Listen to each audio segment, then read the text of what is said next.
Le pape François a nommé les membres et les consulteurs du dicaster. Il est composé de 25 membres auxquels s'ajoutent les 3 déjà nommés en décembre et de 26 consulteurs. Toutes les nominations sont pour une durée de 5 ans. Parmi les 28 membres, 8 cardinaux, 2 évêques, 1 religieux, 3 couples mariés et 11 laïcs. Parmi les 26 consulteurs figurent 7 prêtres, 4 religieux, 2 couples mariés et 11 laïcs.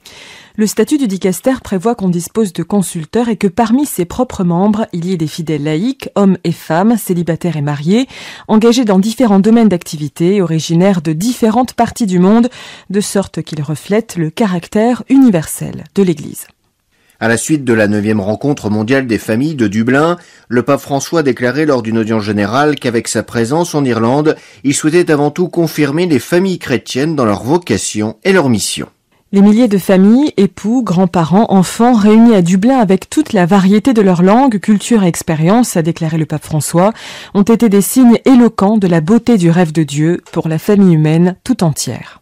Nous le connaissons, a poursuivi le pape. Le rêve de Dieu est l'unité, l'harmonie et la paix dans les familles et dans le monde, le fruit de la fidélité, du pardon et de la réconciliation qu'il nous a donné en Christ.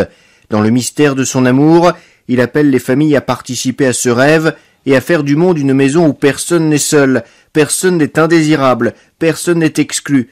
Réfléchissez bien à cela, à ce que Dieu veut, a-t-il conclu, à ce que personne ne soit seul, personne ne soit indésirable, personne ne soit exclu. Le rendez-vous est maintenant à Rome en 2021.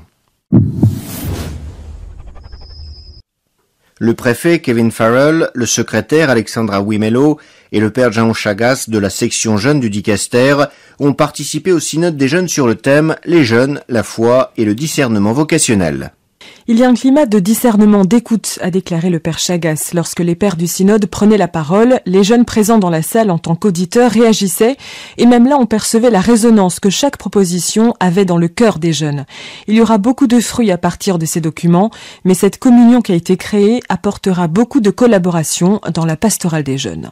En outre, le secrétaire à Wimello a été nommé par le pape François parmi les membres de la commission pour la rédaction du document final.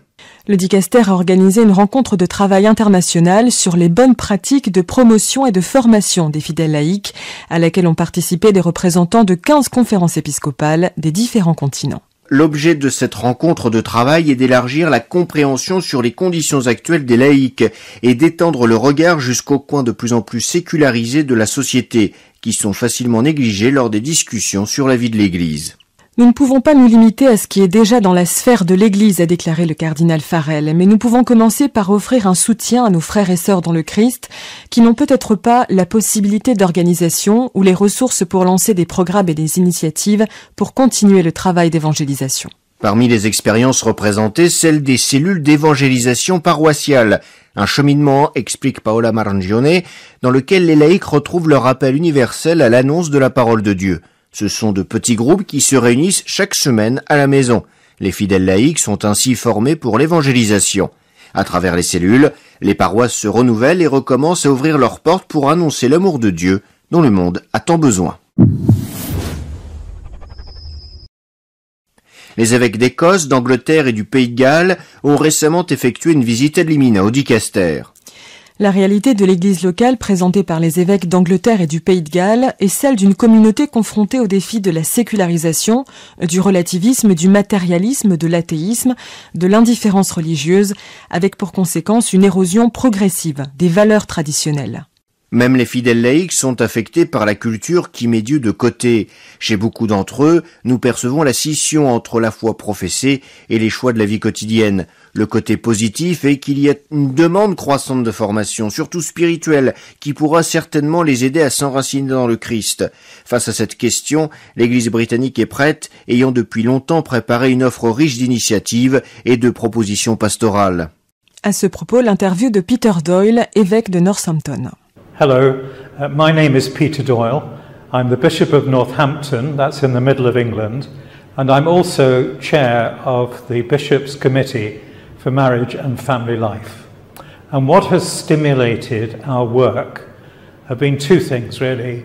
One is the Synod 3 years ago, and then what flowed from the Synod, the Apostolic Exhortation, Amoris Laetitia.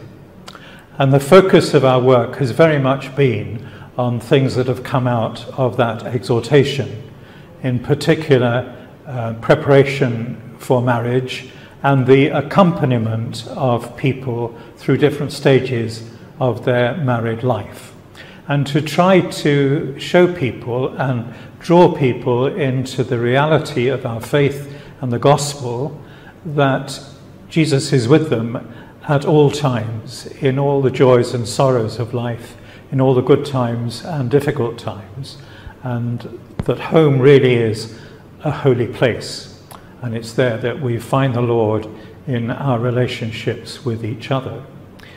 So the work of the committee is to encourage the diocese to promote the message of Amoris Laetitia, and we're very fortunate that we're funded with enough funds to have diocesan coordinators doing the work in each of the dioceses. And today's been great fun visiting the dicastery who've been so supportive of us.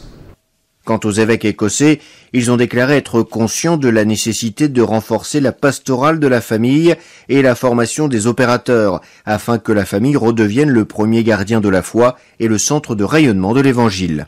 Pour préparer les opérateurs de la pastorale de la famille, a souligné le cardinal Farrell, préfet du dicaster, il est nécessaire de trouver un équilibre entre formation et mission, entre la catéchèse et l'œuvre d'évangélisation.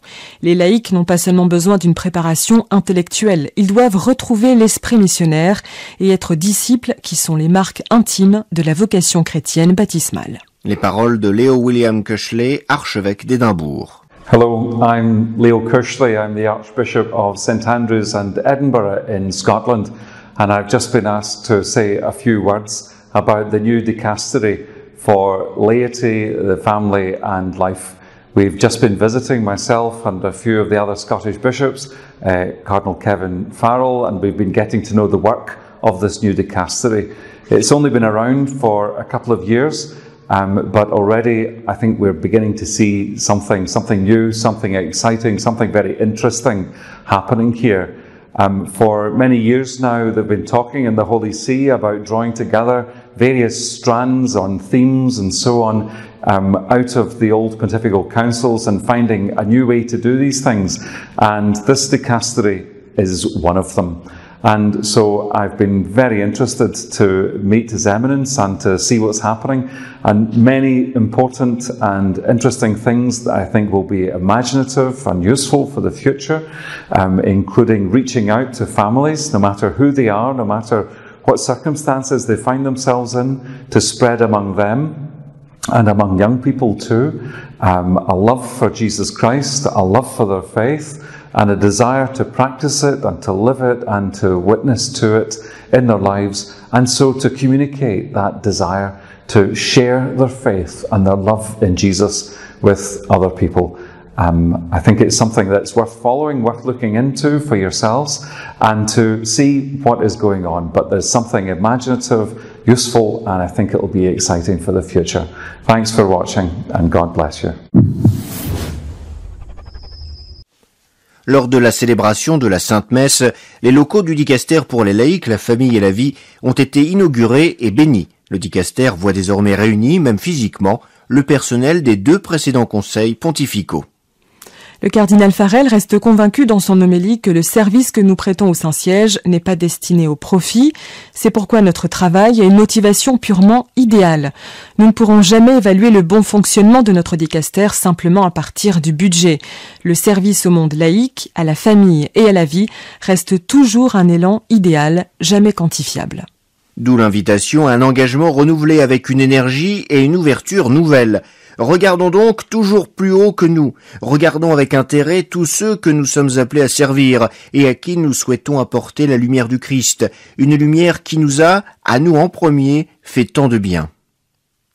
C'est le message simple et profond que nous a laissé le pape François dans la note qu'il a écrite de sa main au terme de sa visite au dicaster le 30 octobre 2017. Il a écrit « N'ayez pas peur, élargissez vos horizons et sortez pour écouter la réalité des gens et proclamer Jésus-Christ ».